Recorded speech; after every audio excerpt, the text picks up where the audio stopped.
Hi everyone, competition गुरु के IAS vertical में आपका स्वागत है। मेरा नाम है विवेक सिंह और जो भी बच्चे आईएएस की तैयारी कर रहे हैं उनके लिए एक बहुत ही इंपॉर्टेंट करंट अफेयर है कंपटीशन गुरु की तरफ से।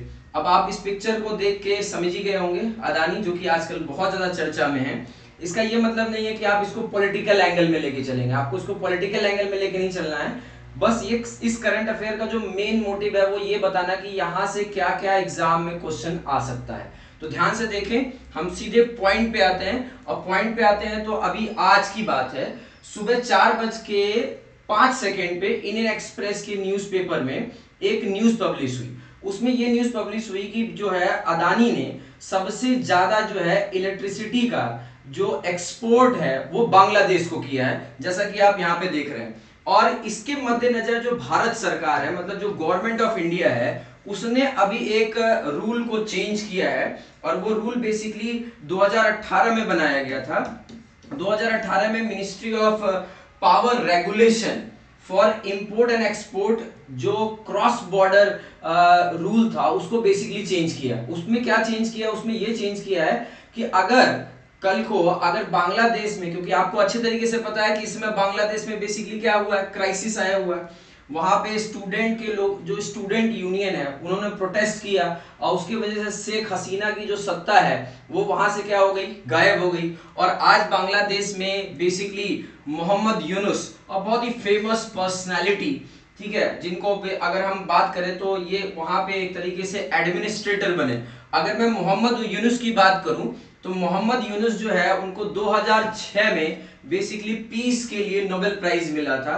और मोहम्मद यूनुस का इस पूरे वर्ल्ड में सबसे बड़ा कंट्रीब्यूशन क्या? उनका सबसे बड़ा कंट्रीब्यूशन है माइक्रो फाइनेंस इंस्टीट्यूशन। वैसे माइक्रो फाइनेंस इंस्टीट्यूशन को लेके इंडिया में भी चंद्रशेखर घोष का बहुत बड़ा कंट्रीब्यूशन रहा है। और चंद्रशेखर घोष ने बेसिकली जो बंधन बैंक, आपने नाम सुना होगा कभी बंधन बैंक का, बंधन बैंक के करंट में वो बेसिकली क्या है, सीईओ हैं। बंधन बैंक कभी, जबकि वो एक स्मॉल फाइनेंस बैंक हुआ करता था, आज बंधन बैंक जो है वो प्राइवेट सेक्टर का बैंक है। तो इस समय इंटरिम गवर्नमेंट बांग्लादेश में बन चुकी है और उस इंटरिम गवर्नमेंट के जो हेड हैं या जो एडमिनिस्ट्रेटर हैं वो बेसिकली मोहम्मद यूनुस हैं, जिनको 2006 में नोबेल प्राइज मिला था। तो बांग्लादेश में जो क्राइसिस आया है, उस क्राइसिस के वजह से एक बहुत ही इंपॉर्टेंट मुद्दा भारत के लिए जो कि सामने हाईलाइट हो चुका है। उसमें क्या है, क्योंकि भारत में जो एक जगह है, एक जगह का नाम है झारखंड, ठीक है, झारखंड एक स्टेट है और उस स्टेट में एक गोंडा डिस्ट्रिक्ट है, ठीक है। उस गोंडा डिस्ट्रिक्ट में एक मोतिया करके बेसिकली क्या है, विलेज है।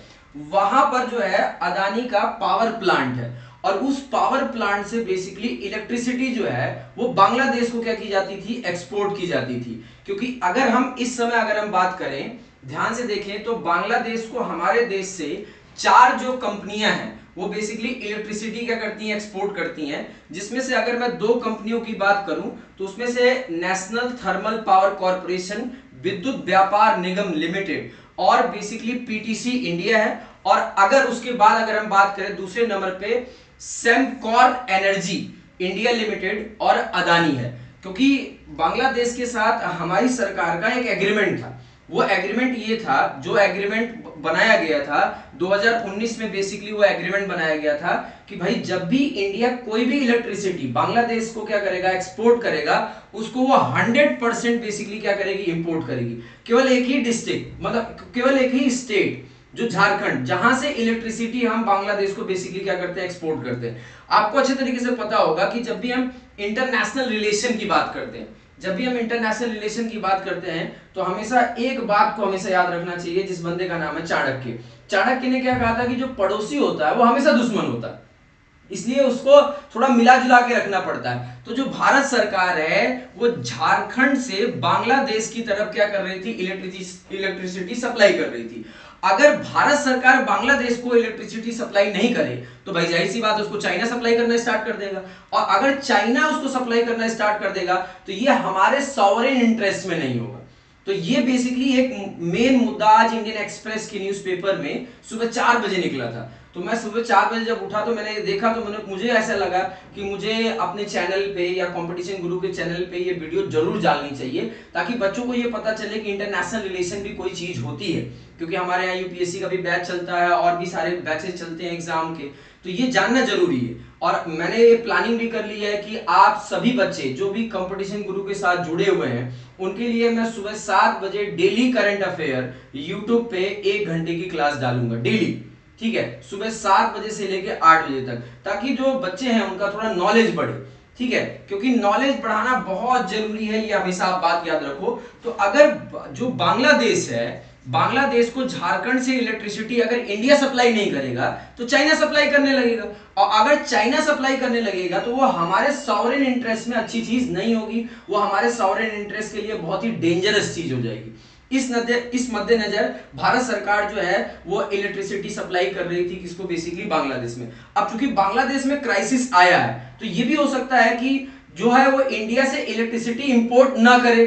तो अब अगर इंडिया से वो अगर इलेक्ट्रिसिटी इंपोर्ट नहीं करेगा तो इसीलिए क्या बोलते हैं, भारत सरकार ने क्या किया कि एक 2018 के जो रूल था उस रूल को उसने चेंज किया और उसने ये बात कही कि अगर कल को नियर फ्यूचर में अगर बांग्लादेश में इलेक्ट्रिसिटी अगर हमारे देश से अगर सप्लाई नहीं हो पाती है तो जो अदानी का पावर प्लांट है वो अपनी इलेक्ट्रिसिटी इंडिया में क्या कर सकता है, सप्लाई कर सकता है। बेसिकली यही मेन न्यूज है। अब हम थोड़ा सा इसमें फैक्चुअल चीजों में चलेंगे कि अगर मैं डिपार्टमेंट ऑफ कॉमर्स की बात करूं, और जो कि department of commerce basically ministry of commerce और इंडस्ट्री के अंडर आता है, अगर मैं उसकी रिपोर्ट को देखूं, अगर उसकी वेबसाइट को देखा जाए तो जो फाइनेंशियल ईयर 2023 है और 2024 है, ठीक है, अगर हम उसमें बात करें फाइनेंशियल ईयर 2023 और 2024 की बात करें, जो कि मिनिस्ट्री पे जो डेटा बेसिकली क्या है अवेलेबल है, उस डेटा के अकॉर्डिंग इधर बीच मतलब इस साल सबसे ज्यादा अपनी नेबरिंग कंट्री बांग्लादेश को इलेक्ट्रिसिटी सप्लाई की गई है। नंबर 1 पे हमने सबसे ज्यादा इलेक्ट्रिसिटी को एक्सपोर्ट किया, दूसरे नंबर पे हमने उसको डीजल को क्या किया है, एक्सपोर्ट किया, और तीसरे नंबर पे हमने उसको कॉटन को बेसिकली क्या किया है, एक्सपोर्ट किया।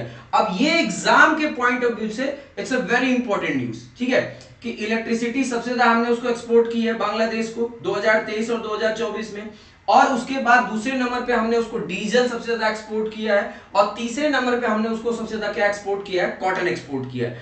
अब अगर मैं प्रीवियस फाइनेंशियल ईयर की बात करूं, मतलब पिछले साल की बात करूं, पिछले जो है फाइनेंशियल ईयर की बात करूं, मतलब 2022 और 2023 की बात करूं, 1 अप्रैल 2022 से लेके 31 मार्च अगर मैं 2023 की बात करूं, प्रीवियस फाइनेंशियल ईयर की बात करूं, तो प्रीवियस फाइनेंशियल ईयर में सबसे ज्यादा हमने जो है उसको कॉटन क्या किया था, एक्सपोर्ट किया था, और दूसरे नंबर पे हमने उसको व्हीट मतलब गेहूं क्या किया था, एक्सपोर्ट किया था। ये बात आपको हमेशा याद रखनी है। पहले नंबर पे क्या, क्योंकि ऐसे कंपैरिजन वाले क्वेश्चन आपके पेपर में हमेशा क्या किए जाते हैं, पूछे जाते हैं। और छठे नंबर पे हम इलेक्ट्रिसिटी, याद रखना है, तीसरे नंबर पे नहीं, मतलब हम इलेक्ट्रिसिटी जो भी एक्सपोर्ट कर रहे थे, हम क्यों एक्सपोर्ट कर रहे हैं, क्योंकि भाई पड़ोसी दुश्मन होता है, पड़ोसी को थोड़ा सा मिला जुला के रखना पड़ता है, इसलिए जो है हम पड़ोसियों के साथ अपना जो संबंध है वो बना के रखते हैं। अब उसी को हम टेक्निकल लैंग्वेज में इंटरनेशनल रिलेशन कहते हैं।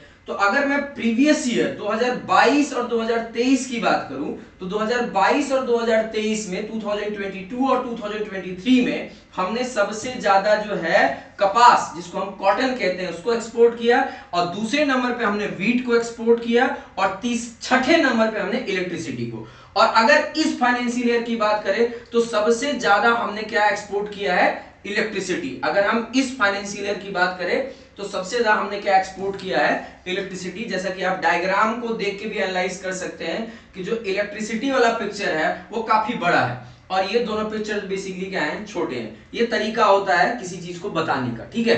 अब अगर हम आगे बढ़ते हैं, ठीक है, नेक्स्ट नंबर पे बढ़ते हैं, तो नेक्स्ट नंबर पे आपको सभी लोगों को पता है अच्छे तरीके से कि रक्षाबंधन आने वाला है, और मंडे मतलब कमिंग मंडे मतलब 19th ऑफ द अगस्त को रक्षाबंधन है, is a very famous festival of India.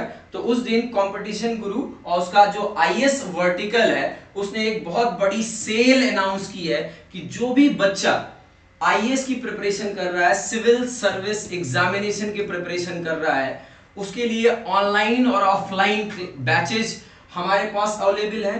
और जो बैचेज होंगे वो पीसीएम होंगे, पीसीएम का मतलब प्री कम मेंस, मतलब हम प्री के साथ मेंस की भी तैयारी कराएंगे, और जो बैचेस का शेड्यूल है वो मॉर्निंग, इवनिंग और वीकेंड उन लोगों के लिए जो बेसिकली वर्किंग प्रोफेशनल्स हैं, और अगर मैं बात करूं जो भी बच्चे कॉलेज में पढ़ रहे हैं उनके लिए मॉर्निंग का बैच, और जो पढ़ाई अपनी कंप्लीट कर चुके हैं उनके लिए इवनिंग का बैच हम लेके आ रहे हैं। और ये बैच जो है 21 अगस्त को लॉन्च हो रहा है, फ्रेश बैच लॉन्च हो रहा है। तो जो भी बच्चे इस सेल का फायदा उठाना चाहते हैं, ठीक है, वो डिस्क्रिप्शन बॉक्स में नंबर दिया हुआ है, उस नंबर पे वो कॉल करें, उनको सारी जानकारी जो है जो काउंसलर्स होंगे वो प्रोवाइड कर देंगे। अब आगे की तरफ बढ़े तो आज के लिए आपके सामने एक बहुत ही इंपॉर्टेंट क्वेश्चन, और इस क्वेश्चन का मैं आपको क्लू भी दे देता हूं कि ये क्वेश्चन का आंसर आप कहां से निकालेंगे, तो आज के इंडियन एक्सप्रेस न्यूज़पेपर से निकालेंगे। इसमें क्या है, according to trade data available on the Department of Commerce portal from April 2023 to March 2024, India's exported, ये डेटा लिखा हुआ कि इतना मिलियन यूनिट पावर मतलब इलेक्ट्रिसिटी हमने बांग्लादेश को एक्सपोर्ट की है, वो हमारे टोटल एक्सपोर्ट का कितना परसेंट है। ये आपके सामने क्वेश्चन है, आप क्वेश्चन का आंसर कमेंट बॉक्स में जरूर करिएगा, बाकी मैं रिप्लाई जरूर करूंगा। तो thanks for watching me, this is Vivek Guruji, competition Guru, bye bye.